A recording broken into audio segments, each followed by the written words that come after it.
Warm welcome to all of us. I'm also really excited about this group, or the coloredness or colorfulness, sorry for my English, of this gathering here. So when the idea came up to do this reading, which is just a couple of weeks ago, it fell together with something like, what about the book 8 years after it came out, it was published? And what about the retreats and kind of getting the retreat possibility into consciousness again? And so the idea came up to offer a reading. So this meeting that we do today is a bow to the bearing witness retreat practice that many of us experienced already. And the very spirit of this retreat that I experienced for at least 4 times of being part of it, 3 times, and 1 time online during the COVID time. It really came back to me when I got in touch with you and got all the resonance and responses on this idea. And now we are here and we can do it together at a feast for me, really, I have to say that. So thank you for ZPI for making it possible, for offering us the platform and the possibility to get together. And well, the book emerged in 2015, and the idea is even older and was offered by Jeannie Stern, who for a long, long time organized the retreats. And by Andrzej Krajewski, who is the Polish host and friend, peacemaker friend in Krakow, who helps us there always in the space itself.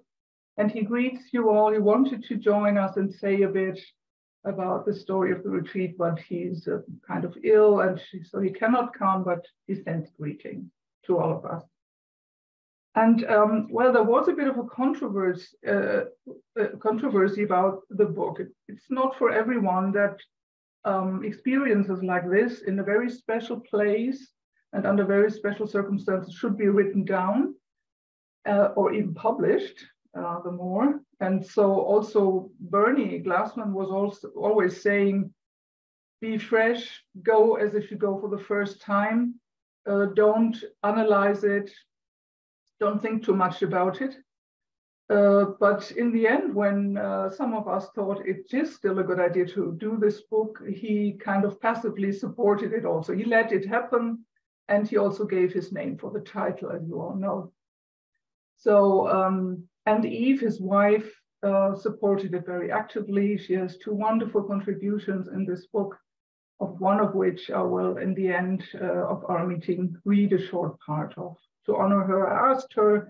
She also sends greetings, and so I'm honored to read a bit of her piece then in the very end. So the question on writing down or publishing experiences has to do with, do we think that this is an advice how to do the retreat? Are these experiences true, objectively true? And I have to say, all this more than 70 testimonies in the book are subjectively very true. And we collected so many of them just to give you a notion that every single and very individual experience is true for the person who experienced it. And it's not that it's your experience or that you have to think when I read this, oh, I should be like this on the retreat. So it's just an offering to dive into how people can, from their life, from their personal life experience, experience the retreat and maybe also afterwards live it on or incorporate, embody it, what they experience there. And your personal experience will also be very unique and fresh. And this is why we dared offering this book in the very end. And as always, and everywhere what we do as peacemakers, the 3 tenets of the peacemakers are the best guideline. So the not knowing, in just letting go of all fixed ideas about how the retreat should be, how I should be there, how I should digest it afterwards. Let it go and go freshly, and let not knowing, embrace you, and dive into the not knowing, into the connectedness to the place, and to the deep listening to joys and sorrows. And from there, from both of these allowances of not knowing and bearing witness, there will be, if you trust that, a kind of action arising that will be the right way to deal with this experience and to go on with this. So this is what I wanted to say in the beginning, so that you feel comfortable with all the ideas that you might hear by the 13 people reading later. And one more word on self-care also, because this is, of course, not easy stuff. And I think and trust that you all know that.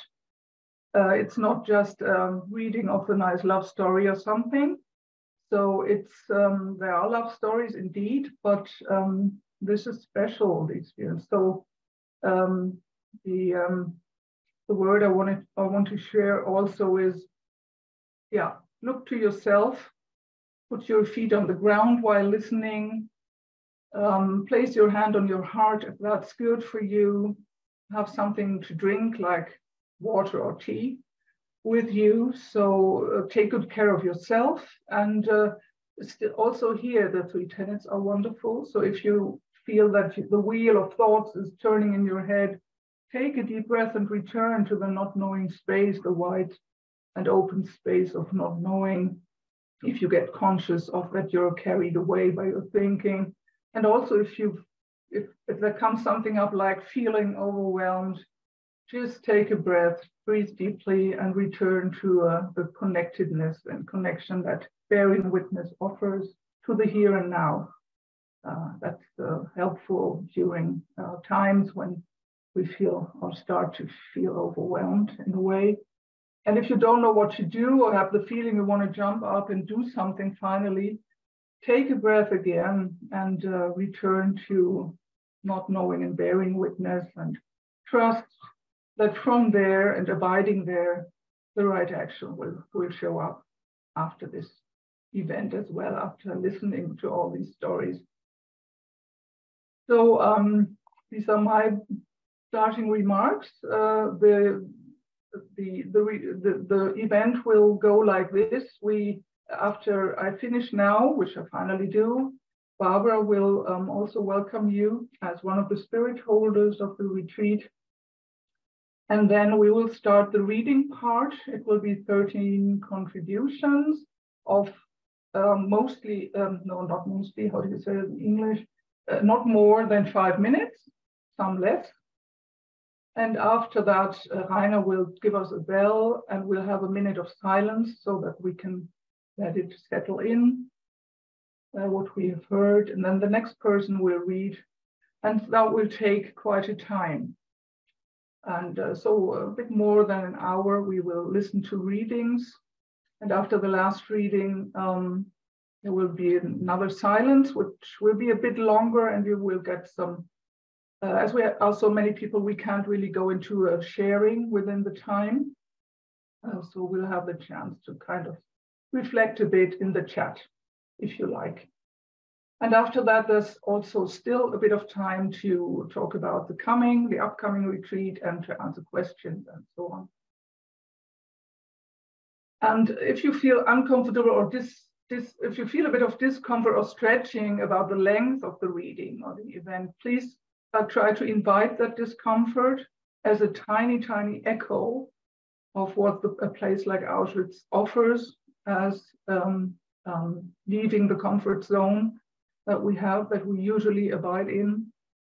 So try to stay with us and listen and return, as I said before, with the 3 tenets, to a place that is in which you can be comfortable with the discomfort you feel. Okay, thank you very much for listening to me this far. So Barbara, I want to pass over to you, and after your welcome, you give us a sign when you're ready, and Rainer will gong for us once, and then you can also directly start reading. And after that, I will call up the next person for reading. That's okay. Thank you. Thank you so much. Thank you, Jeff, for the invitation to do this wonderful event. Thank you very much, Kathleen, for your beautiful introduction, for your welcoming, and you said it in such a good way that we all may maybe feel a little bit already in retreat together. And I hope that you all that I welcome now, thank you for being here. Thank you for your interest to be here, to listen to these stories, to this, yes, not easy place, and our memories of the retreat. I really appreciate your courage that you do it. And as a spirit holder, I would really invite you to join us in person to this retreat. We call it in Zen Peacemakers our mother retreat, because it is maybe one of the most important retreats that we bring a big international community together to look what we do as humans to other humans. It still goes on. The sad stories go still on. We still have wars. We treat each other not in the best way. We all know that. And the place of Auschwitz is really one of the big learning places for all of us. I deeply appreciate that I can serve at this place as a spirit holder. And I love to share some of my readings with you now. So, Rainer, I will now start to read. Thank you all for being here.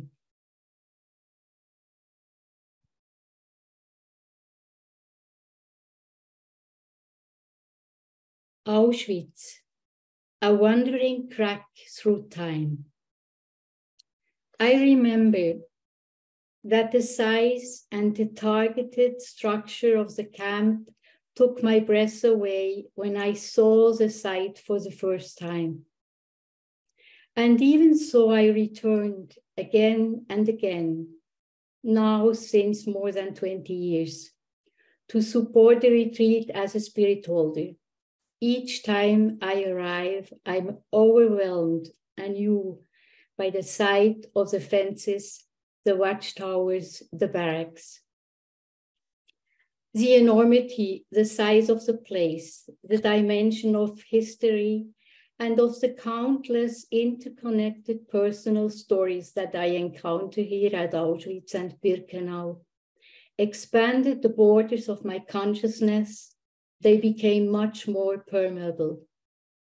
I, in fact, can hear and read history as it is shown to me here, but it is not life and death itself that I thus encounter.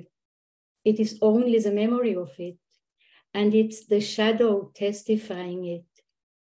History, as it displays itself to me in pictures, buildings, exhibitions, is dense and seems impermeable, like the gray concrete walls of the sauna at the far end of the camp. In the council groups, I experience what is still alive and apparent of that history today. These groups consist of 10 retreat participants each. They meet every morning to speak from their open hearts and listen with their hearts. The diversity of people encountering each other in this retreat, and particularly personal in this morning council, is huge. Women and men, old and young, Israelis, Germans, French, Belgians and Dutch, Italians, Spanish, Swiss, Americans, Poles, Russians, Japanese, Romanians and Roma, Palestinians, Lakota Indians, monks from India, Orthodox Jews, Catholic priests, and atheists, gay and lesbians, people with special needs or limitations, children and grandchildren of perpetrators and victims of the Shoah, and people from countries that also lived through genocides like Rwanda.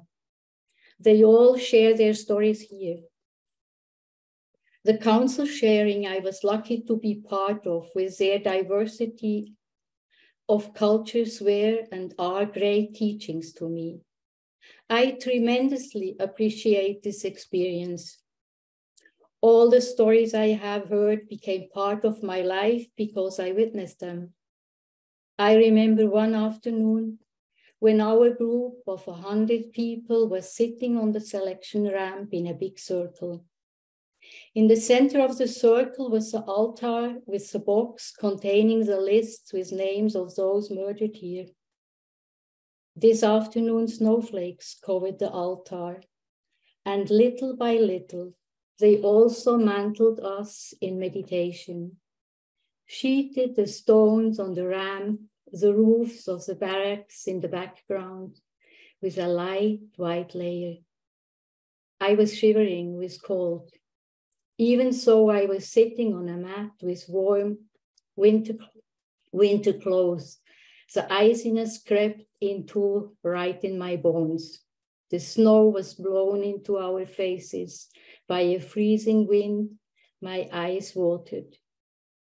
As I looked around the big circle, boundless love aroused in me, gratitude and appreciation for this moment.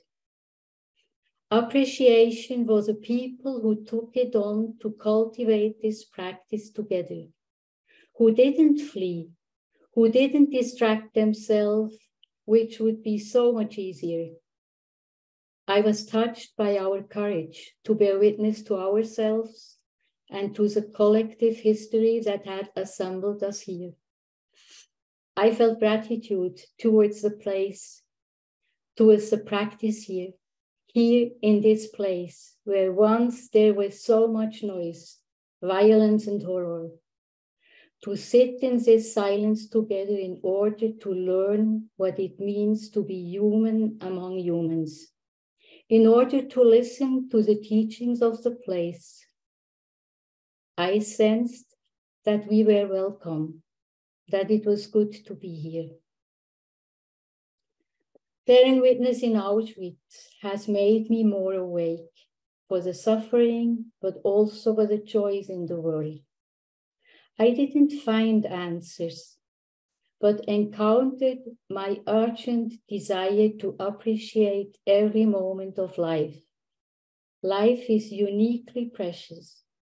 I vowed to take care of it, here, there, everywhere. Auschwitz. After all the years of looking, listening, holding, you are a wandering track through time. Will there be flowers of wisdom on the edges of the graves? Their whisper being heard by humans who, wet with grief, tender with shame, reach out their hand to the other.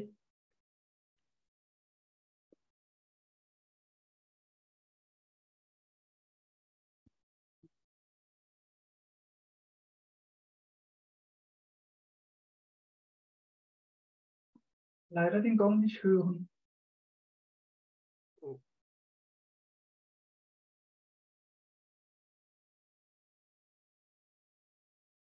So imagine a bell that has rung. Rainer is still trying to.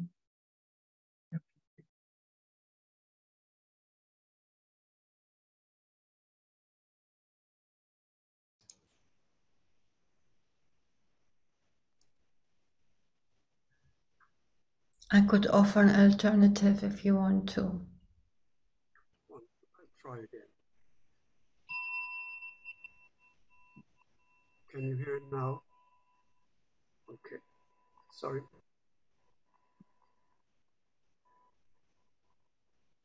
Heiner has made it, Ola, but it's good to have a backup. Thank you. So, thank you. And we go on with Marushka, please.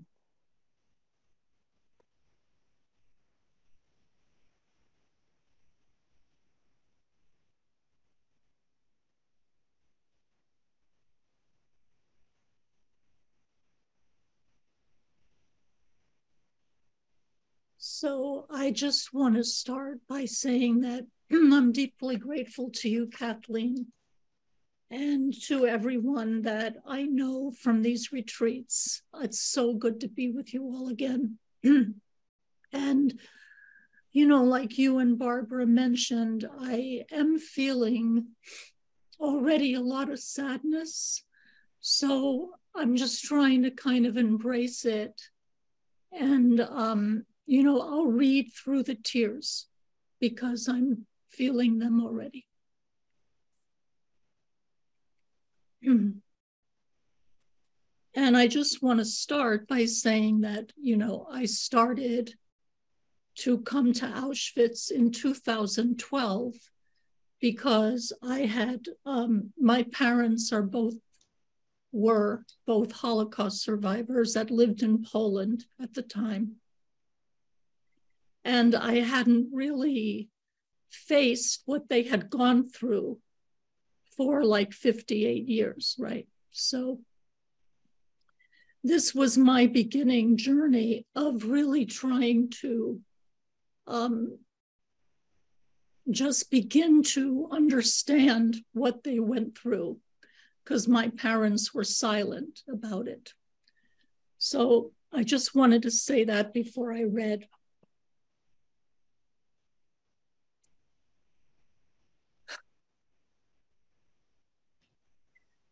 So I wrote two different things, but this is the wedding. We got married in Auschwitz.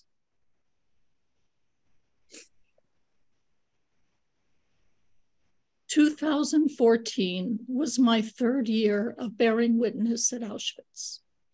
The year before, my fiance and I were married outside the women's barracks there. The ceremony was officiated by Rabbi Ohad and his wife, Dawn. This was completely spontaneous and unplanned. The event seems much larger than simply a request for my hand.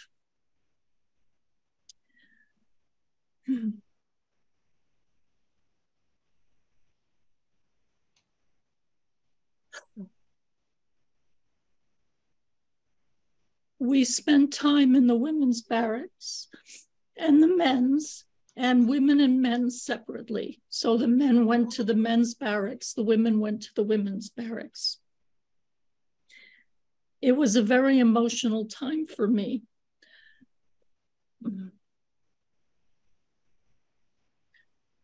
The women in our group were asked to sing lullabies in their native languages. So like Barbara said, there were people from all over the world, French, German, Spain, and they were asked to sing songs in their languages. When the Polish women sang their song in Polish,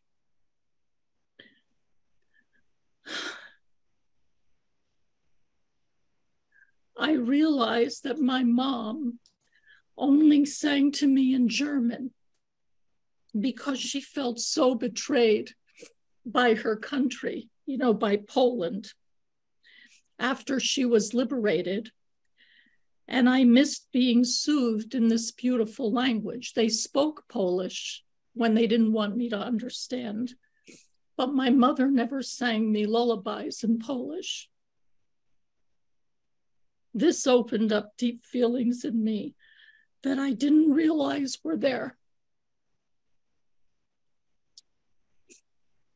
In this group of women, I was reunited with this woman, Doris, who I used to visit with my parents when I was a young girl in New York. I hadn't seen her for since I was 12. And she happened to show up at this retreat with her son. And I was in the women's barracks with this woman, Doris. And after all the women sang, Doris and I were at the door, outside, because I could hardly breathe. And I was staring at her, and our mothers, me and Doris's mothers, survived Auschwitz together.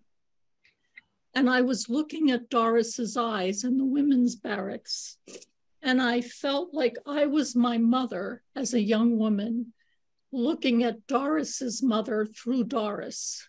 It was an incredible, incredible moment for me.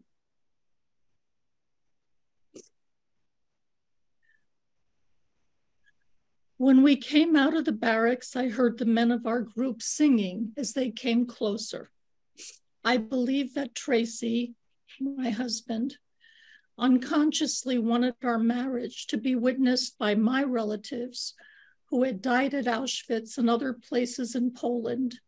So when the men arrived, he turned to Ohad, the rabbi, fell to his knees and said, "Rabbi, will you marry us?"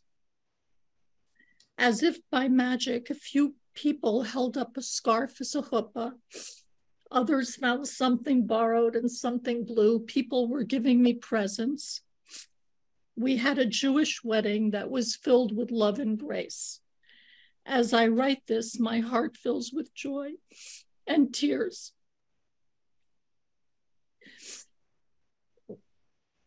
The next evening, our Polish hosts organized a wedding celebration replete with a 3-tiered cake, gifts, lifting us in chairs,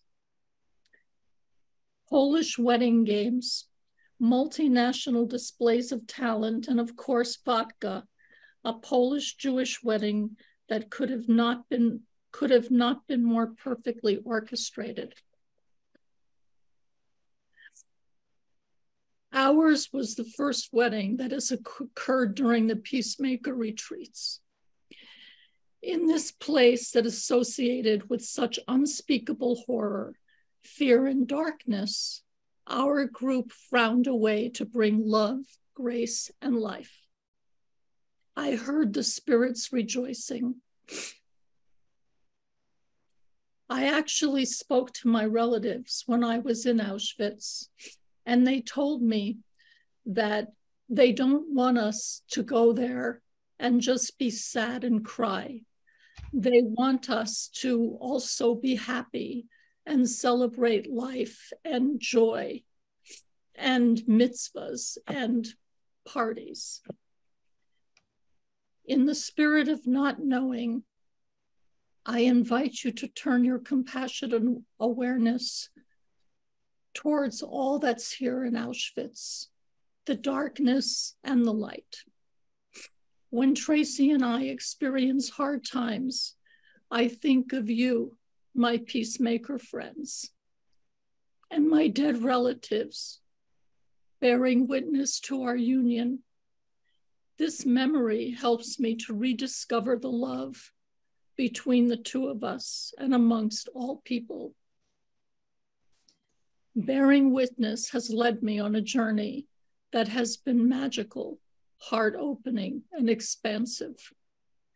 For me, facing my fears and inviting all the emotions that came up, as well as sharing this experience with my partner, has given my life more meaning and purpose. Thank you.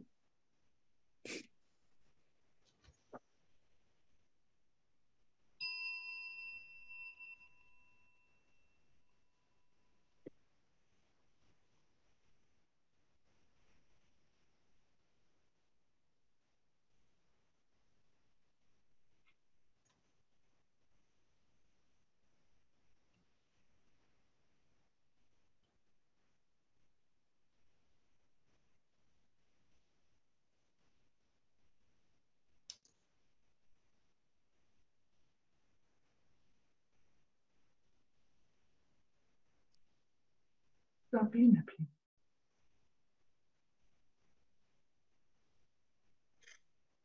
Thank you, Kathleen. I just want to say, Marushka and Tracy, I wish you all the best. It was the wonderfulest marriage I ever witnessed. So I'm coming from Germany with a background of perpetrators in my family. So it was a big step to go to Auschwitz and to confront myself and all my connectedness in biography with this.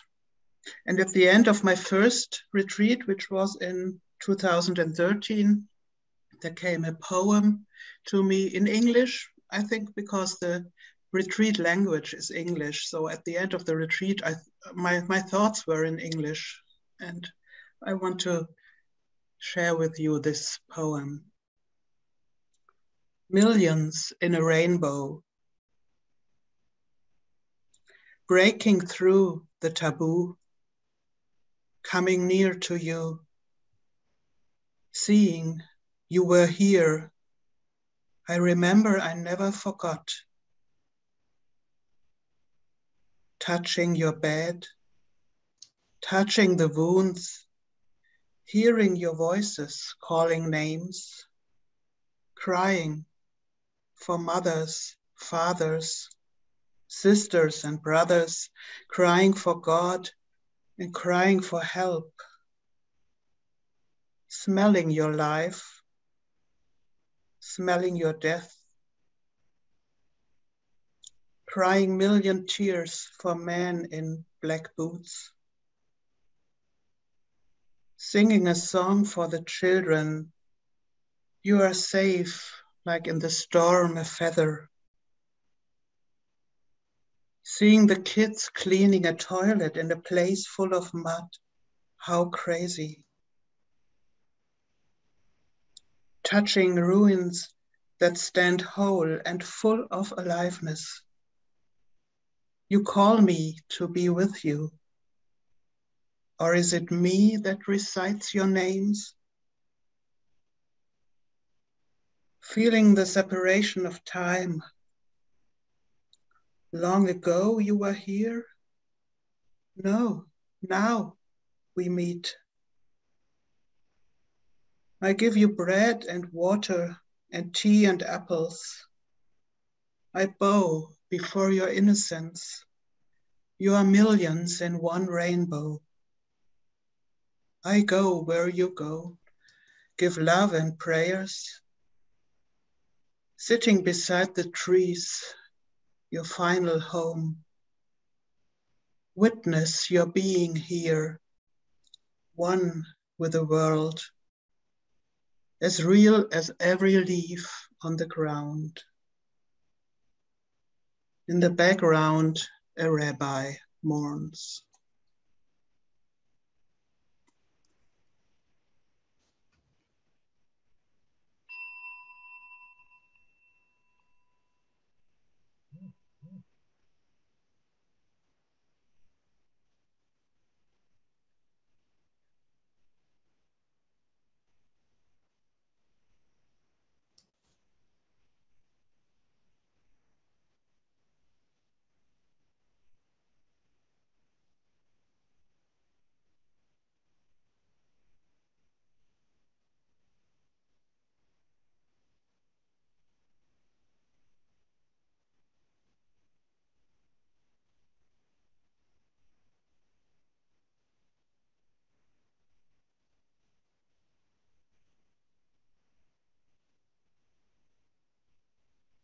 Following up on what Sabine said, I forgot to mention that we have readers from 7 countries here.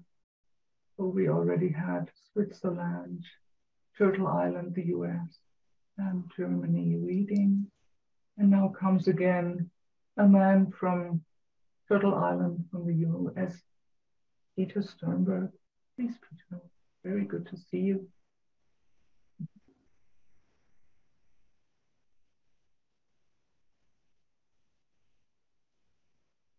Continues. hear me?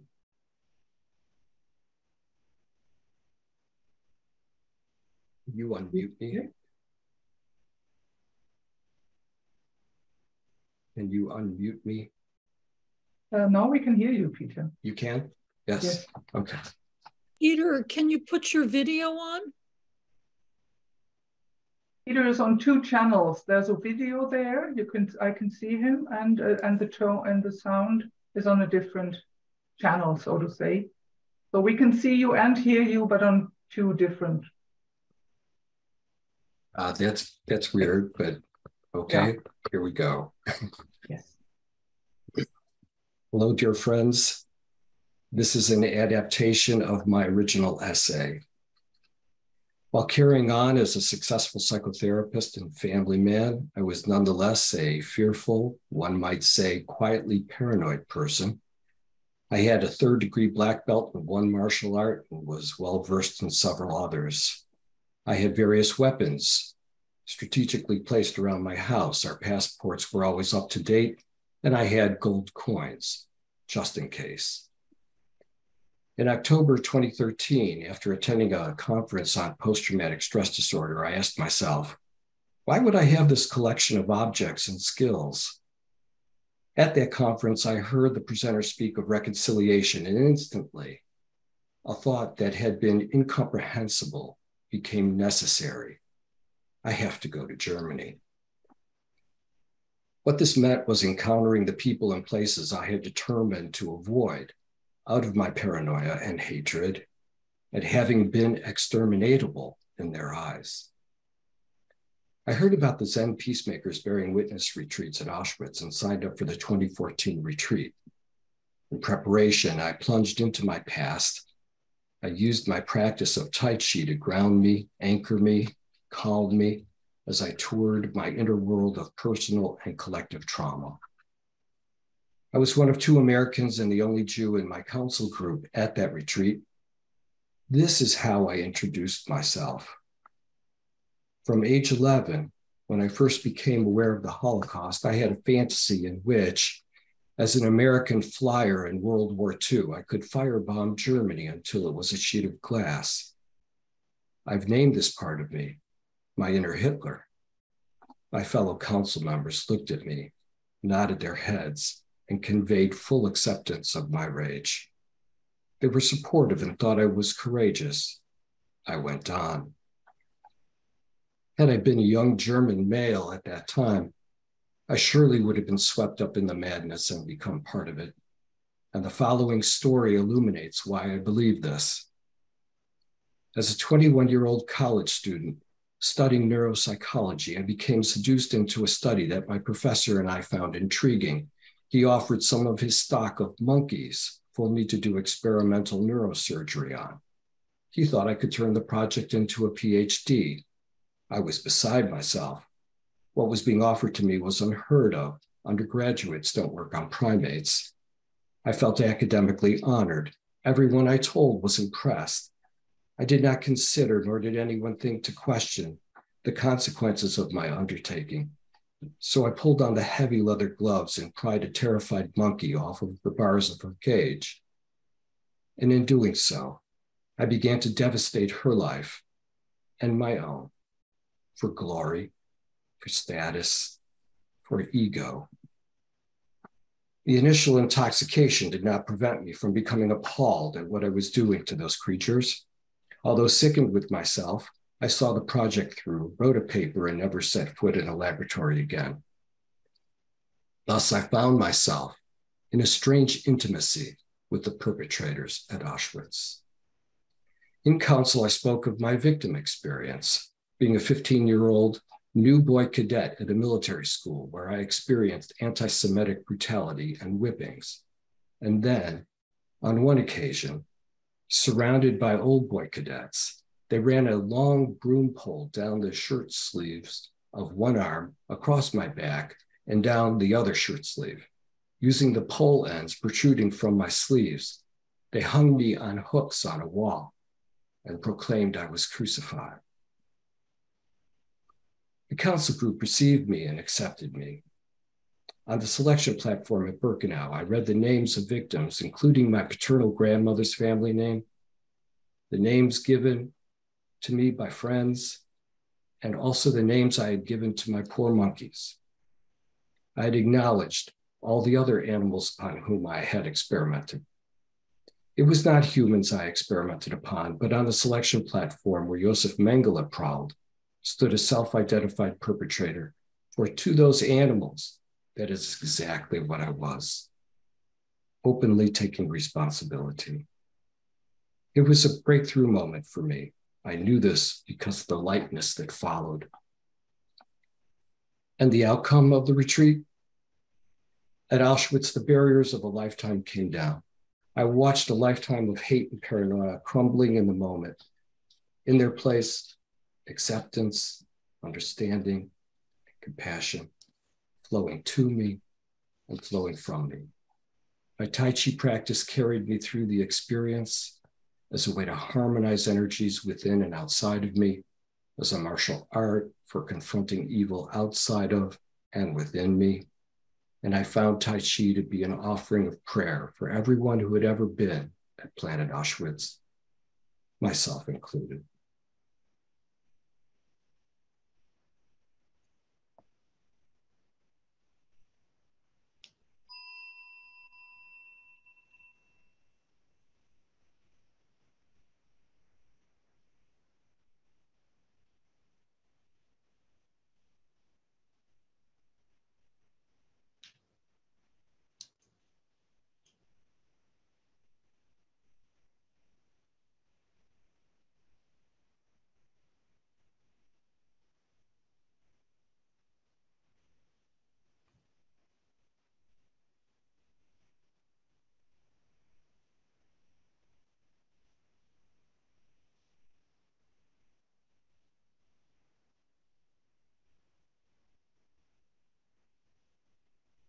Thank you, Peter. And we go on with Lisa.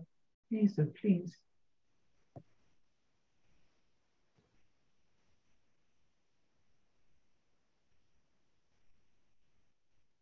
You're not yet unmuted.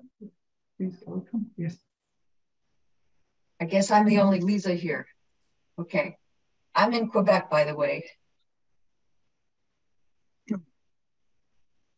Words of witness. I was in Auschwitz twice, 2012 and 2014. Stacheldraht, barbed wire, walking back and forth on the very green grass, on the other side, the ruins. The imagination supplies what is no longer there. The barracks, the bodies, the numbers, the skeletal, the begging, the indecent, the not to be seen like this, prison stripes, affording a screen, the shuffling day after day, bodies spent, bodies given out. The imagination grows tired, knowing it is not imaginable. Then why do we sit here hour after hour, walk here, slow paces, day after day, stop, rest, brow against fence, gaze out at the Kremlin. Here was unimaginable suffering. I cannot feel it. I sit with unimaginable suffering. Even in the women's barracks where we sang into the chambers, the cells where they slept three abreast, did they sleep? Where we hear stories, all they left behind, all they suffered, and yet the frozen woman was taken inside with a candle, inch by inch, her body was warmed. She revived. She lived such stories, like the stories told in Marianne's drawings, stories of infinite tenderness, of love. And the truth is, I feel they knew something in these gestures of pure giving that we in our comfortable lives ignore. our lives that grow further and further from the core, the gestures of care, the reaching across, how it's embodied. What is it to be human? Not this, they say, reduced to animals. But then this, cut off by a panoply of devices, by buffers of comfort, by medical advances that allow us to defy all natural laws. We have rights now. We tolerate each other so much more. But are we really any closer to forming human bonds? I, you. What you need, I will give. The tending, the grooming, I, you. Something so basic. A simple offering of a hand or an arm. Is this why joy here is more joyful? Because of what they have helped us to touch down to.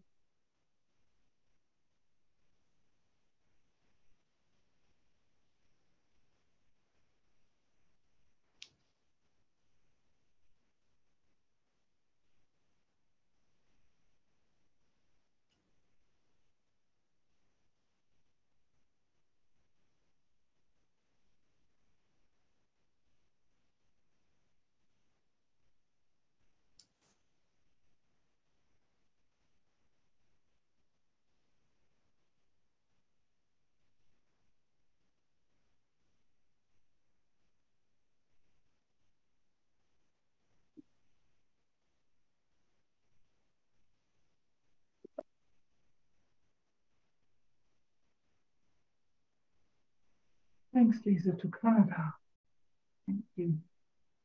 And we move on to Ireland, and I call up Mary.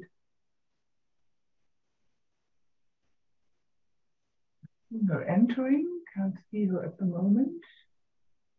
Mary, are you there? Where? Can you hear me? Yes, perfect. It may drop, I'm afraid, because some people's faces are freezing on me. My apologies. Settling and plunging. When cold comes, to put the living into the earth, into the flame, culling, annihilating, to feed your children, your desires, your indifferences, to have the heart of compassion blocked, but for yours alone, will not embrace you, as you may know when the quiet moment comes. How hollow is your pain as you are hollowed out and lapse with your fears around you. And no matter whether you feel it all, the pain and suffering will pass to your children, your people, to know and suffer by. Landing at Krakow, surprised to have made it, encouraged by G's extremely patient and kind emails, the word plunge echoing. The guilt of privilege, the history of taught guilt by culture, the culture of patriarchal religious oppressiveness, with undeveloped moral social living practice, unknowing everything, trying, finding the Hotel Saskia in a lovely clean bed, joined by a kind roommate and both availing of a welcome afternoon, comfortable snooze after early travel, walking around the old city, breathing air for the first time in this place, breathing and eating too many veggie dumplings, looking again to read some of the readings, remembering from a younger past, the chatter of others meeting up for some again, people reading each other's names welcomingly, receiving the booklet. It is possible to feel the kindness here. And in the morning, onto the bus, breakfast full-bellied and well-slept, friendly approach and apple sharing by Kay on the journey, hitting the spot. She knows the West Coast and the Atlantic, where those I come from. Settling and plunging. Auschwitz. So many arrivals, so many lives in the living and the dead. The flowers been handed out by G, who could not walk into the crematorium. A beautiful yellow flower put into my hand as we passed through the door, bringing her flowers in. What do we hear and feel? And how do we walk out and on through this place in this present time? Now in my mind's eye are all the eyes that I plunged into in Marianne's labyrinth of work and his words about the scales deeply on all your eyes there in my life for always.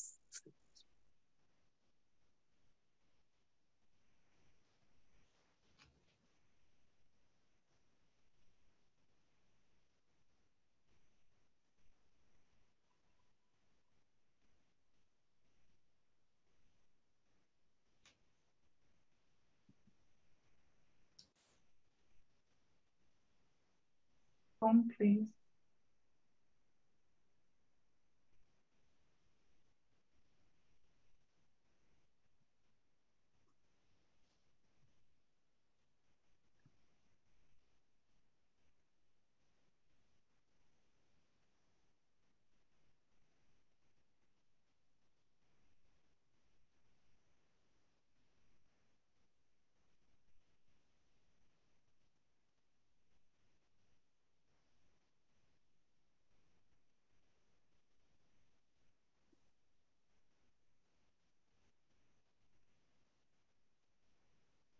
Married. And we move on with Becky and Beware.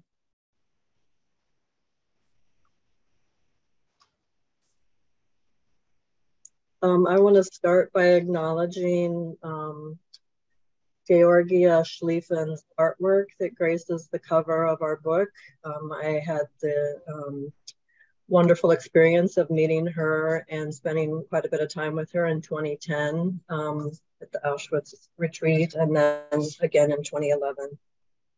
I also want to acknowledge Barbara, who made it possible for me to sing in public out loud in the dark barrack with all the lights out for all who had died there and all who were present and bearing witness at the time. She put a hand on my back, on my shoulder, and made it possible. Thank you, Barbara.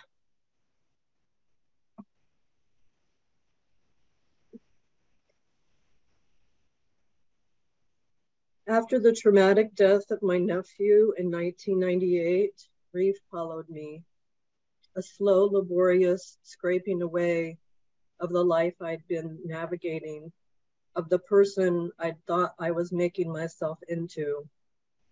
It took me many years to become grateful for that kind of suffering. When I first heard Bernie Glassman at a workshop he was doing with Krishna Das in May 2010, in the cathedral of a barn at the home of the Zen Peacemakers in rural Massachusetts, I'd already been working to learn an ancient chant KD had recorded, part of a longer prayer called a prayer to beg forgiveness from the goddess. One of Bernie's stories that night had been about his friend and fellow peacemaker Marian Kolodij, a Polish theater artist who had survived the duration of Auschwitz from its first roundups, prisoner 432, to liberation. As Bernie spoke of Marian, my focus was magnetically drawn. I could feel something huge shifting, aligning, settling in me. Marian knew about forgiveness. He knew about remembering. Marian's life was visibly burning, light was visibly burning from inside Roshi Bernie through Marian, though Marian himself had left his body the year before. A few days after I got back home to Iowa, while practicing the forgiveness chant, something dropped into my heart. I suddenly knew that I was going on this retreat and that I would be taking this powerful prayer with me, in offering, in healing, in repairing. Before the next month was up, I was registered to go on the 2010 Bearing Witness retreat at Auschwitz. I'd never done anything like it in my life.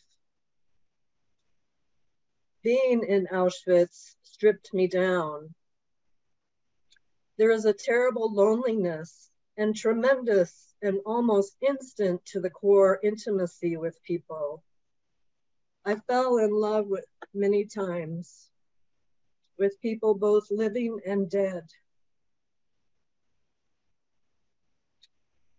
The full spectrum of emotions was raw and exposed constantly.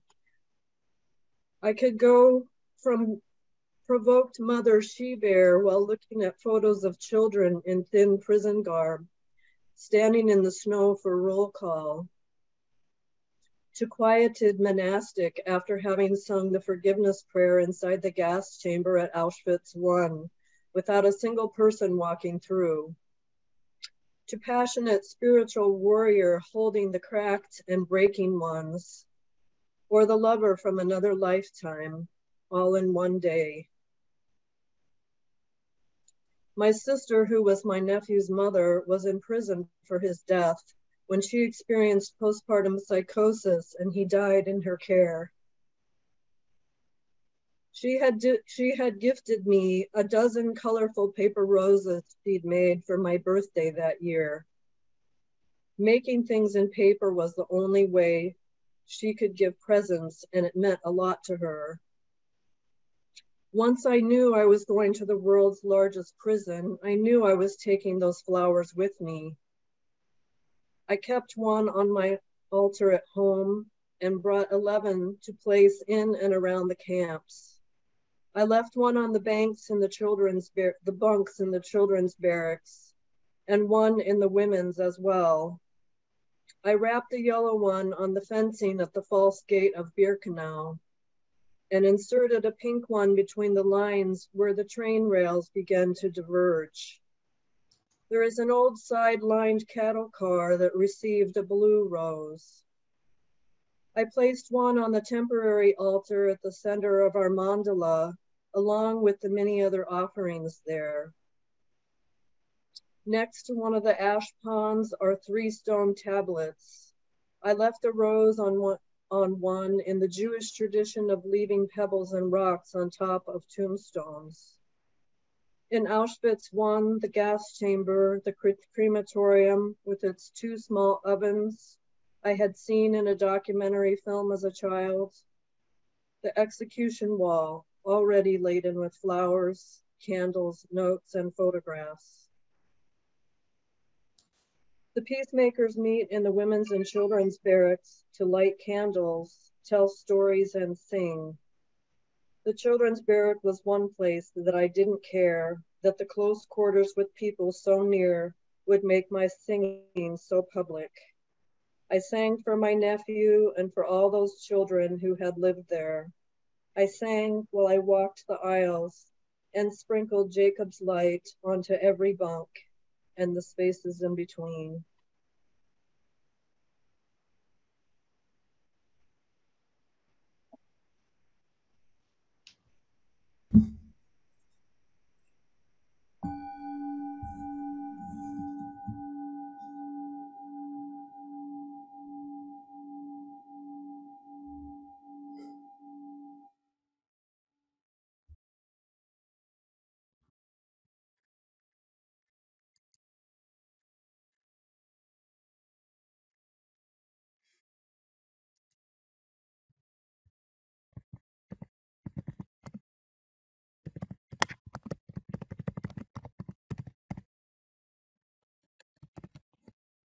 Thank you, Becky.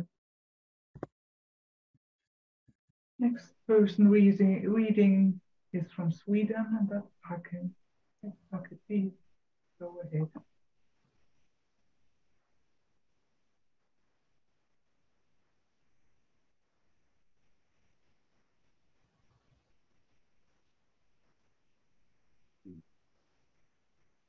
First, maybe just want to say I miss you all, Zen Peacemaker friends here. It warms my heart to see you. And also, I'm from Sweden, a country that was neutral during the war, and that did nothing when refugees from Nazi Germany tried to get away, or did nothing, stopped them and sent them back. So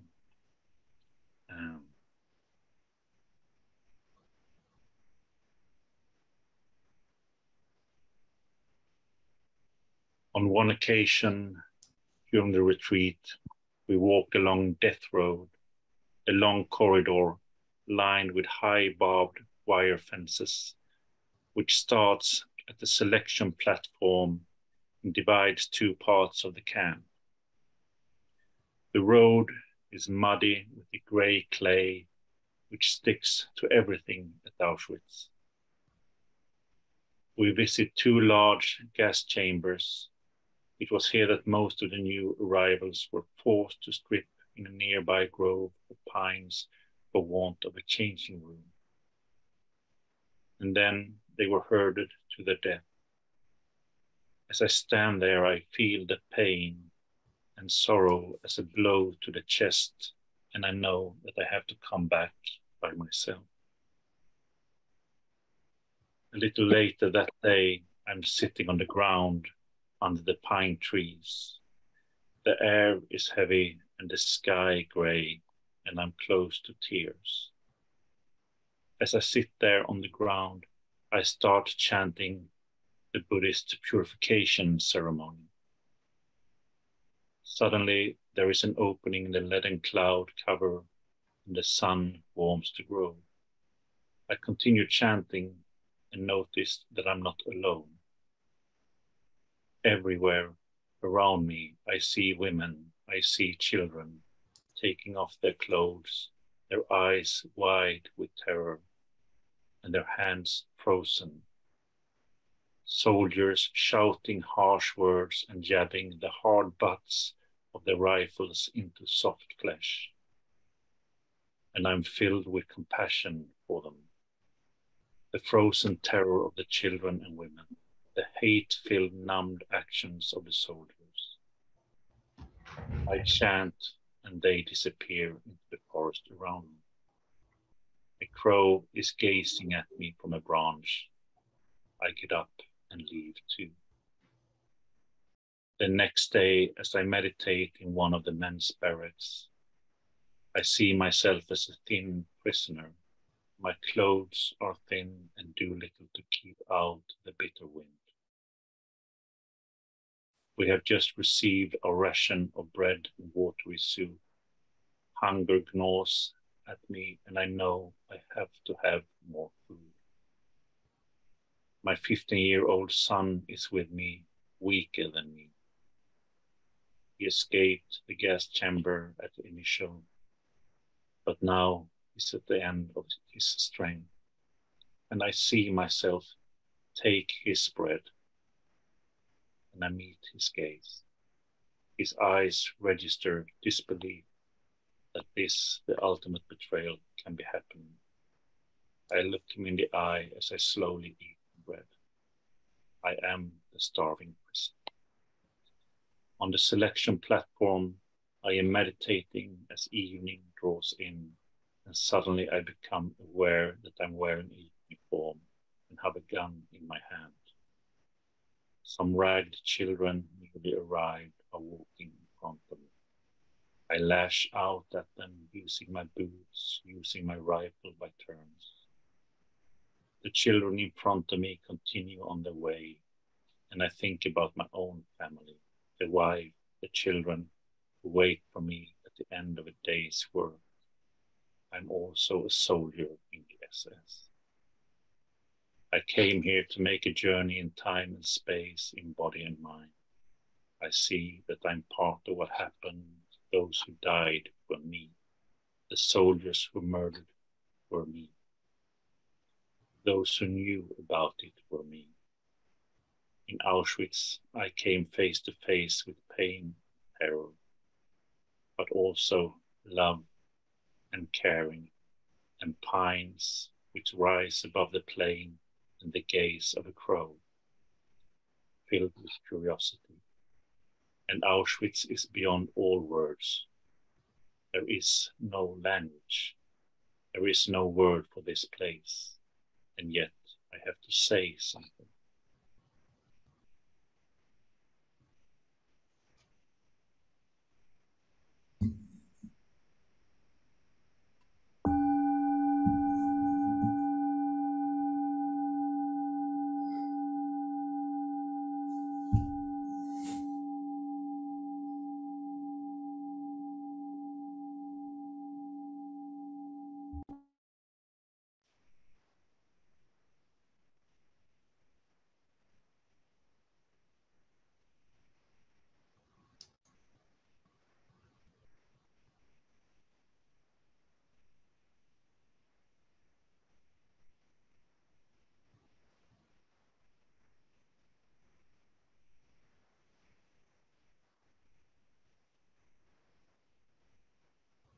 Thank you, Pati.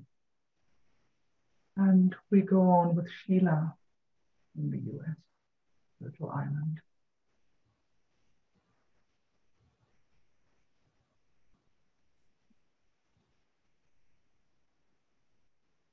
The words that I have are a short poem. Before, during, after. Before. Looking at the core of my being, I go to Auschwitz. What I find there will be myself, amid fear and grief, endlessness and enormity, sorrow and pain, and the souls of unknown and unnamed relatives, neighbors, and friends of the family. During, standing in the gas chamber, facing my deepest fears of death, my heart opens to the holiness of places where so many died.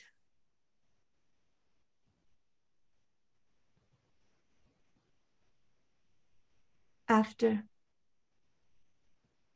looking at the nature of fear, I find self-hatred. How do the two blend so seamlessly in my psyche? Intertwining with anger, their pathways are deep. Awareness, a blessing towards freedom.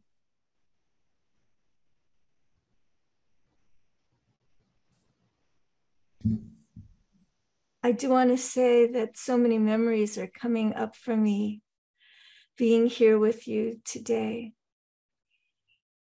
And the one that I really would like to share is one that it came to me, was reflected in something that Marushka said about joy. One day by myself, I walked into the women's barracks.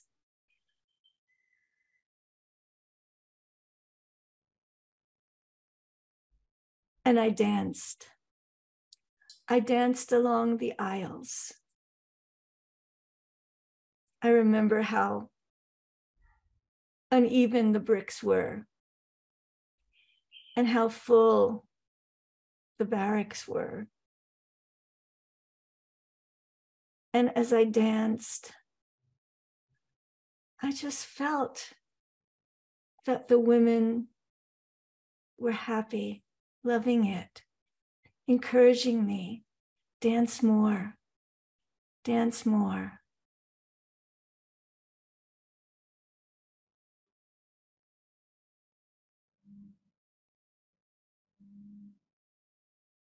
It was a message to live life fully, completely.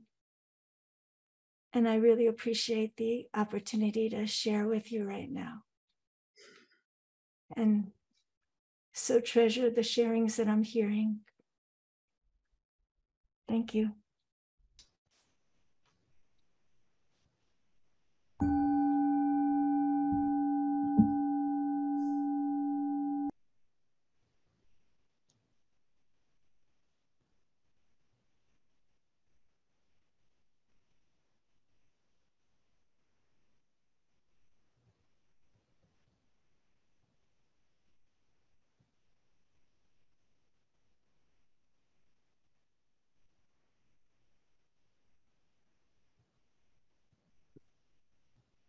Thank you, Sheila, for the poems and your additional memory.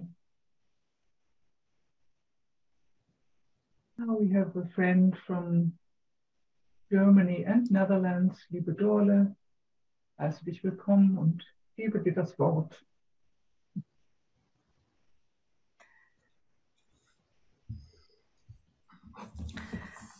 I have been in Auschwitz in 2011, and my background is I come from Berlin, but I kind of flee to the Netherlands. I had to come back to Germany and to my German history. 5 days of meditating in Auschwitz. I thought I was going to the most terrible place on earth. But what I found was a sacred place. A place of luminosity, intensity, a place of pure silence, a place of prayer and mourning. Here, a part of me that until then had been wandering around restlessly, seeking and sighing, came to rest and returned home. I felt grateful and still feel that gratitude. Something in me can finally heal. You can't cope with a retreat in Auschwitz alone. I felt myself supported by many others who were in my thoughts. I experienced that as a great help. I also felt supported by the international group of participants with whom I meditated every day in Auschwitz. At the beginning, they were strangers. At the end, friends. Through this group, I also experienced strength and support in order to transport myself into the monstrous suffering that human beings have the capacity to do to other human beings. By being carried in this way in the group, it became possible for me to recognize that I also carry in me the seed of treating other people cruelly.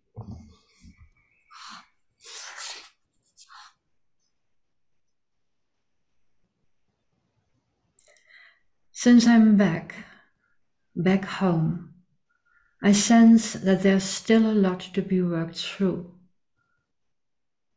and what has to find its place. With gratitude, I think of the Zen Peacemakers who made this retreat possible.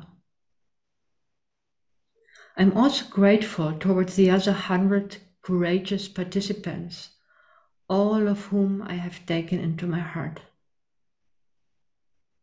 And I feel huge gratitude towards all those who want to hear and share my experiences.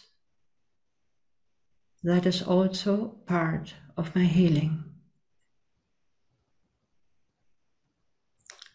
And since then, the core of my work is peace.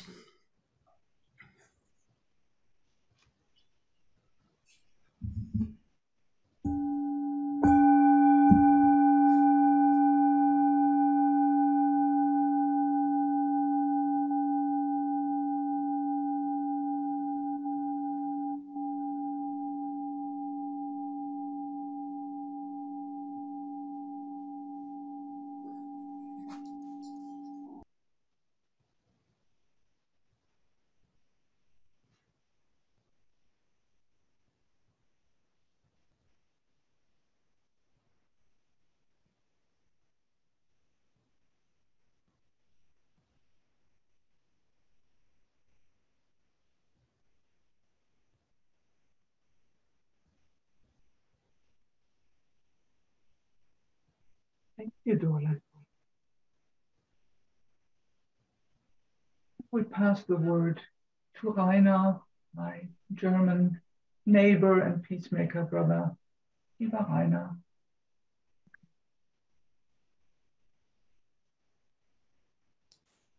I attended the retreat in 2011 with Kathleen and with Dorda. And after the retreat, staying for some days in Krakow, I wrote a haiku. And I'll read it twice, once in German and once in English. Bird leaf haiku. A bird leaf falling, tender wind cradling it down. Her soul is sighing. Birkenblatt haiku. Ein Birkenblatt fällt. Der Wind wiegt es zu Boden. Eine Seele seufzt.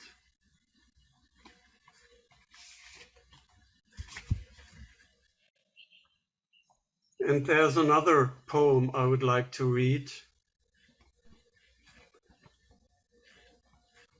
I feel blessed and honored to read this poem because it was written by my dear sister Kathleen, and it didn't find a place in the book. So I feel very honored and grateful to read Kathleen's poem today here with you. The whole of Auschwitz. I am Kathleen, and I'm whole. I'm German, and I'm whole. I am guilty, and I'm whole. I am afraid, and I'm whole. I am ashamed, and I'm whole. I am full of hate, and I'm whole. I am shattered, and I'm whole. I am the leaves falling, and I'm whole. I am the ashes, and I'm whole. I am the pond, and I'm whole. I am the open gate, and I'm whole. I lost everything, and I'm whole. I found everything, and I'm whole.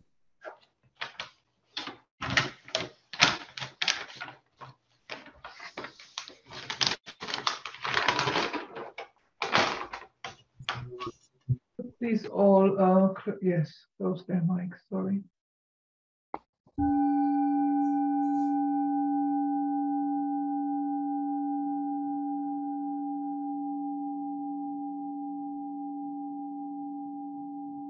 I am alive, and I'm whole.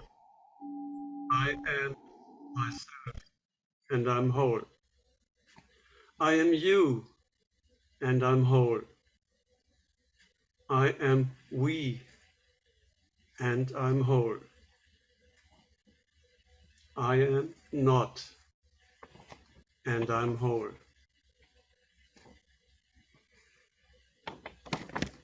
And below, under the poem she added, I dreamt this poem in my second retreat night, November 2011, and used it for walking meditation to and from the camp for the rest of the days. It changed all the time, new lines popping up.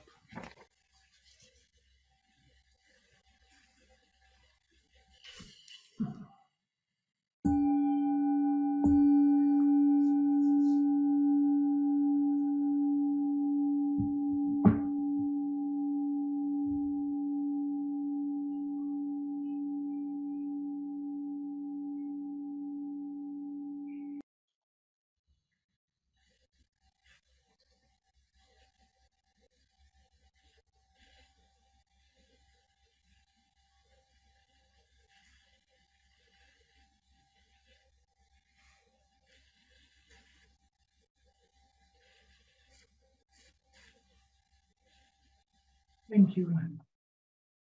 I haven't read that for years before.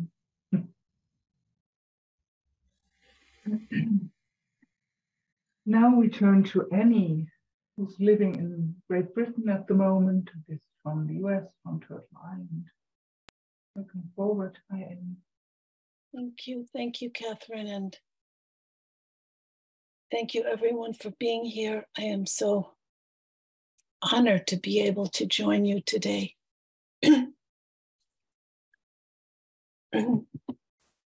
Falling in love at Auschwitz. I did. I even hugged and kissed in Auschwitz, the last place in the world where I had any idea this would happen. The first year, I fell in love with one of the spirit holders. The second year, it was one of the musicians. I said to Georgia, wow, why do I keep falling in love? What is so powerful I am feeling that whenever I come here, this opening up happens like no other. It's the opposite side of what happened here. Hate happened here. And then we heard the stories from Eve Marco about the remarkable heroism, courage, creativity, and sense of humor that was here too, amidst the suffering. Women and men fell in love here, yes. Even here they fell in love and even died for love. Here, hell on earth. The year 2014, I felt callous. I had been here 4 years before. What would be different? How could anyone go for nearly 19 years as Ginny has? Next year would be the 20th anniversary. Packing my bags for the 5th time, I knew exactly what to take. Those people who were forced from their homes with guns, threats, aggression had to grab whatever they could in a few minutes, or maybe an hour, and get out and begin walking to where? How many knew it would be to their death? As the sirens wailed through the cries, children clutched to their mother's or father's hands, screaming, not knowing what it is they were doing, except that they had each other. There was a huge crowd of people cramped inside the railway cars, into the gas chambers with cold cement walls. I felt I was pushed to my limits of understanding, but not to the limits these people had gone through. This was a retreat. We would be held spiritually, psychologically, and emotionally in a safe container of caring people where we could explore our feelings and thoughts and desires and motives, where we could share our shadows if we wanted to and be accepted for who we are. I was afraid to speak. What could I say that would in any way come close to this unspeakable crime? Sleep in the barracks, smell the soil filled with blood, blood-drenched soil, blood-soaked soil of my brother's flesh. Yes, I could speak to myself and search for not knowing, as one of the tenets of the Zen Peacemakers, not knowing how do I continue to live after experiencing this. What to do when I leave this place? It's not enough to tell. No, I must change somehow in my heart and begin to see what it is in me that is perpetrator to my fellow beings. And as I meet them in the store, workplace, homeless shelter, and learn to live and accept my own shadow. The council circle was a way to learn how to do this. I was to be open, look deep, say something or not, and accept what I heard from others. Who would think that one could fall in love in Auschwitz, the charnel ground for over 1 million people? Millions. In 2013, there was a Jewish wedding outside the women's and children's barracks. Precious lives. Bloodied carcasses frozen in the mud, screams of people coming from the chambers, their bits of torn flesh floating in Polish rivers near Birkenau. Jerzy said that as a child, he smelled something strange from that place. Slowly, slowly, Auschwitz is the teacher. She would show me how to embrace the personal, the political, and the many. There are no quick or easy answers. This is a place of questions. Auschwitz weaves through my life. Once in a while, something will appear, and I know, oh, this is a blessing from Auschwitz, that hell of a place on earth. What did that survivor say to us that dark evening, star-filled sky in the men's barracks? How did he survive? He said it was faith, love, and a sense of humor that kept him alive. I bring Auschwitz with me like a necklace each day to remind what it was like, how that happened, how we could let it happen, and how I have to speak, listen, and honor each sacred person and myself. How to love. Go to Auschwitz. And then this was a short paragraph written during the writing workshop that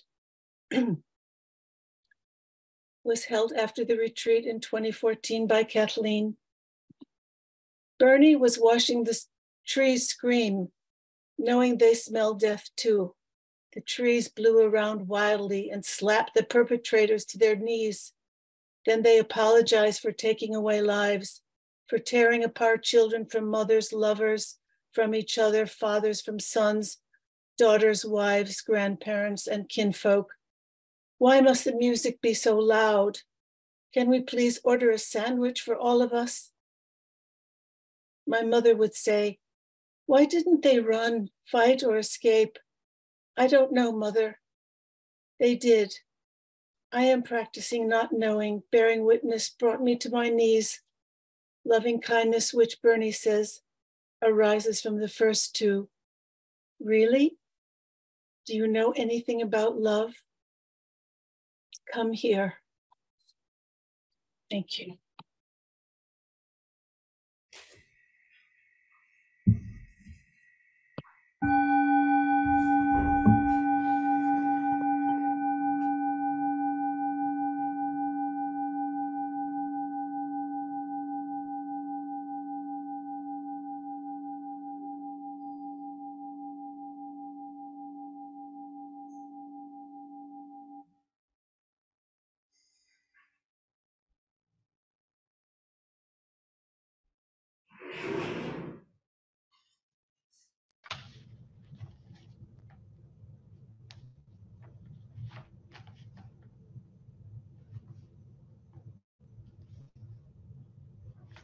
Thank you, Annie. Larry, may I ask you to mute your microphone, please? Thank you. Now, finishing this round of reading, this sequence, may I ask you, Marcia, to share your experience?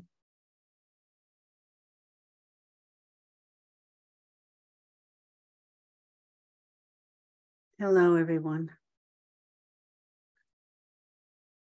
I'm blessed to be with you. And I want to say as a preface that I attended the retreat 2013, 14, and 15. But the first time that I went, Jenny really gave me courage once I signed up. And we were told that we could be honoring those at Auschwitz, those in any genocide. And so I put a word out to my world, to my family, to my friends, to my work colleagues. I said, I have the opportunity to honor anyone that you might want to honor, because I felt like I wasn't coming there just for myself.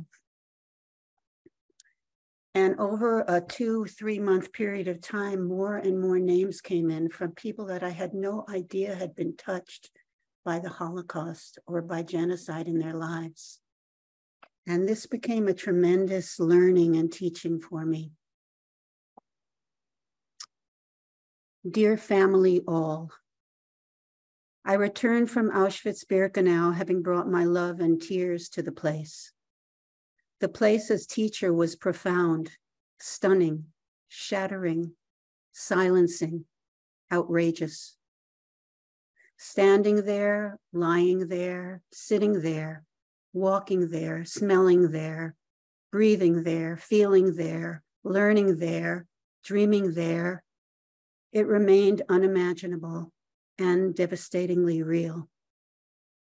The suffering of humanity is overwhelming. The choice we make to destroy one another, to dehumanize one another, is ungraspable. And yet, we must grapple with the prism of our shared nature. I realized what drew me to Auschwitz when I arrived at the AschePerlen by the crematoria. Let me lie down on this earth and embrace you, love you, and say, I am so sorry for your pain, for your invisibility, for your not knowing. I know each one of you. My belly breathes into the mud. My tears water the ground. My face tastes the mother. My open hands rest on her moist roundness, and I offer back tenderness, comforting, gratitude. I feel the vibration, the stilling roar of the place rumbling through my body.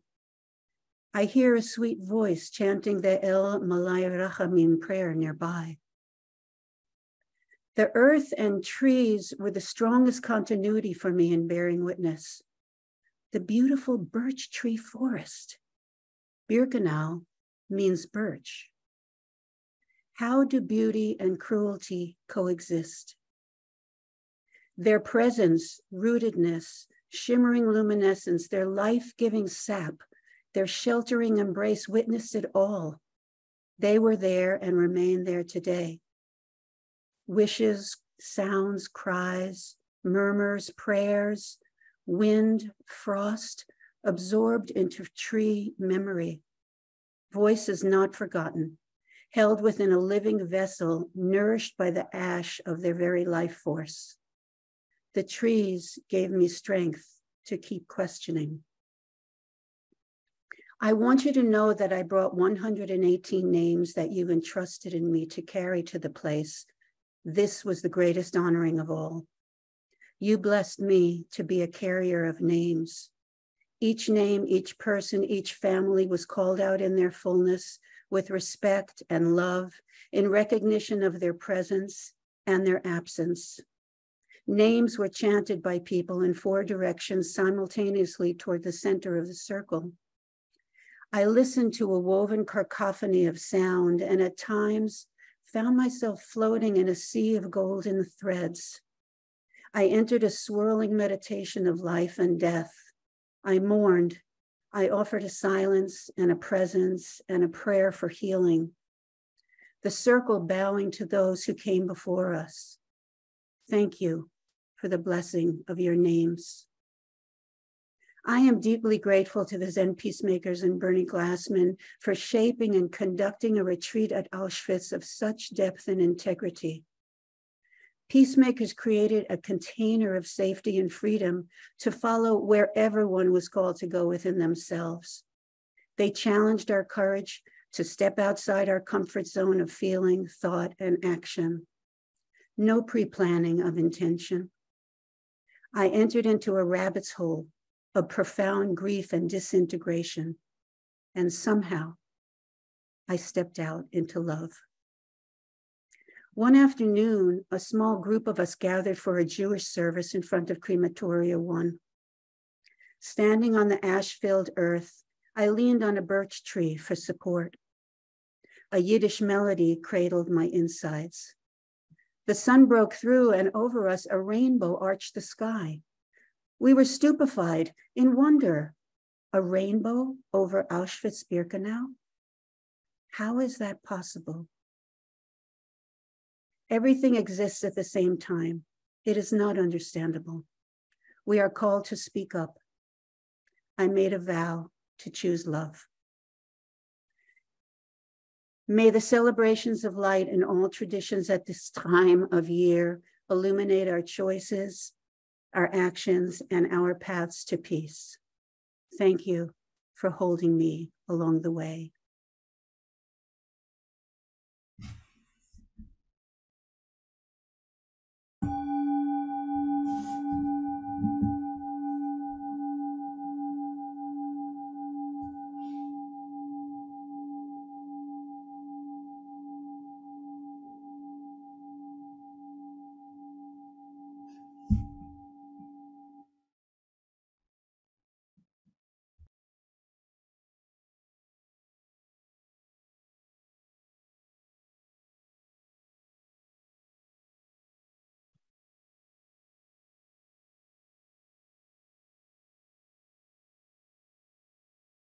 Thank you, Marsha, and thank you all for reading. To honor this mandala for a moment more, I would like to offer a couple of minutes of contemplative silence now. And if you want, if you like, use some of that time to kind of write a resonance into the chat if you like, or just sit and let it sink in a bit what we've heard, like 2 or 3 minutes. And I'd love to have another gong for that in the beginning and the end.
Barry, your mic, please.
Yes, thanks again. And if you like, you use the chat later and write something. If not, that's also very fine. We don't have that time to go into deep sharing about what we've heard. But before I will read a piece of Eve's text at the very end of our meeting here. I want to pass the word to Barbara again to say some words on the upcoming retreat and maybe on the possibilities to join or to take, to take part in it. And if there's questions then on that, on the practical part of kind of registering and so on, maybe we can have a few minutes to share on that. So Barbara, if you like.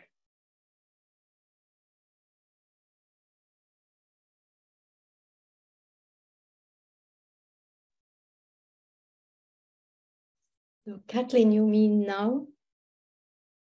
Okay. Yeah, you will find the date in November on the Hive platform. And there is also the registration. But if you have any question, you can for sure also write to Jeff, our executive director, and maybe Jeff will put the link to the registration in the chat now. So if you feel your heart pounding now, it calls you to look at it and maybe to register. I just can tell you that when I heard the first time about the retreat in 1999, I felt very scared to go to this place. But it was life-changing for me. It was such an important experience to be there. And every retreat, I came back more than 20 times, and every retreat was different. But my learning goes on and goes on. And it showed me in smaller and smaller ways how I can be a perpetrator, that I am also a victim. And I learned a lot about being responsible for every moment in my life. For what I do, what I think, what I offer, and my wish to do good and to work for peace and to support everyone coming to this place grew and grew and is still there. So I really invite you to come to the retreat. It is a wonderful place to practice together, to learn what is love, as Annie said so beautifully, and to learn what we are as human beings. And I think the place is still teaching us, and the world needs that. So we are all called to do the best as we can to support the young generation, the next generation, and to support each other in our healing. So you are warmly welcomed to join the group, and we will support you with all our heart and do our best. So you will not be alone. You will have your own retreat and you will do your own experience. But please also tell it to your friends, to your families, to everyone you know, and invite them. It is a wonderful retreat, and it's good to do it together. So if you come, we will sit together on the selection ramp, and we will be quiet, and we will listen to the voices of the place together. So thank you very much, Kathleen. Thank you to everyone here. So many faces I see, so many friends I see here. So I love you all. Thank you for being here now, and I hope to see you in person. Thank you. Namaste. Much Barbara, yes. Mm. Yeah. Wonderful. What an invitation again. And as there will be taken good care of questions on this by Jeff and also by Barbara, maybe it's okay not to start into question circle here now, as our time is short. So I will now read some sentences from the ending piece of Eve Marco that she has written for the book, two contributions, and I chose the last one, which really has become a companion for me because there's a very special combination in her thinking here, which really opened another dimension for me and touches me. And so every time I do a reading from the book, or did, I also chose this part of what Eve has written. Eve Marco, Medicine Out of Blood and Cinder. Thursday night was our usual night at the barracks. On this evening before Friday, the last day of the retreat, it's customary for us to return to Birkenau in the darkness and sit in one of the barracks by candle and flashlight. Years ago, some of these vigils lasted till midnight and even all the way till morning. The Dalai Lama has said that karma is a subtle thing. In my understanding, it has dimensions that are so vast and numberless, they are practically unknowable. We are given tours by well-trained guides who provide numbers, data, and facts, but can't explain the effect of the Auschwitz genocide on the sky or the wind, on the poi dances of the Maori in New Zealand, or the wild, timid manners of the alpaca in Peru. A few can point to the birth of Israel as a consequence of the Holocaust, but not to global warming and the loss of half our wildlife over the last 40 years. That Thursday evening in the barrack, I silently asked for a quality of bearing witness that was no longer just about perpetrators or victims, of who did what to whom, but about something much, much bigger. How could something like Auschwitz happen is a question that is asked not just by folks in our retreat, but probably by most visitors walking down the dusty, pebbly paths between strings of barbed wire. You can almost see it in their eyes.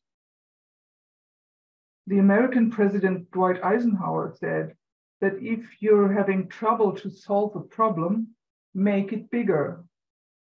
And that night in the barrack, I felt it was time for this retreat to go bigger.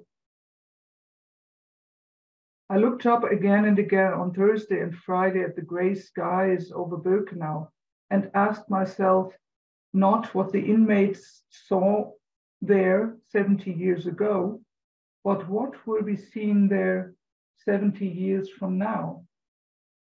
Will any of this still exist? More important, will anyone care? Or will things have happened that will dwarf the camps as at Auschwitz? For this reason, I was deeply moved to see so many peacemakers gathering in this place, the same place where over a period of almost 20 years, many of us met each other for the first time, and then many times after that. We trained on the weekend before the retreat and on the weekend afterwards in listening not just to all the separate voices, but also to the greater truth of the group, the rich and complex language of people sitting in community, bodies stretched to bear witness to everyone in the room, and after that, continuing to ask, and what else is in the room? What else must we listen to? I feel these Zen peacemakers are onto something, making their gathering place in the ruins of crematoria, in the green killing hills of Rwanda, and in the rapacious thievery and violence of the Black Hills in the Dakotas, rooting ourselves in very specific historical events, even as the challenge is to address who and what else is in the room. Nothing is without antidote, and even in the deepest ash pits will still yield healing herbs to those who know how to search.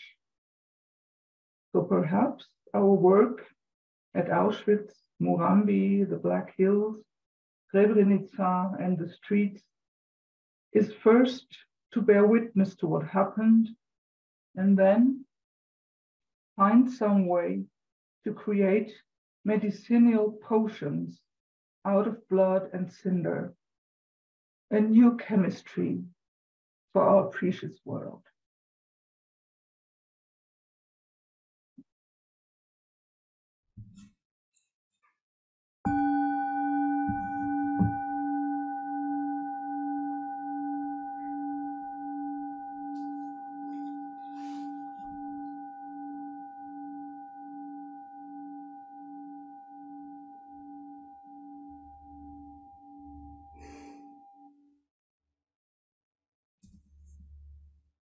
So much for sharing this space, spending this time together, for all readings, for all listening ears and hearts today. Take good care of yourself. If you like, talk to someone you trust after this. If you feel alone, and think about it. Maybe a peacemaker friend. And be well, and let's meet again every now and then. And I give back the word to the man who began. So Jeff, I will have you take the last goodbye for all of us. Thank you, Kathleen. Thank you, Barbara. Thank you, everyone who read and shared. I'm deeply touched by your sharing and your heart. And I don't want to say much more to add on. I think enough has been said. So thank you all for being here, and enjoy the rest of your day. Thank you. Bye-bye.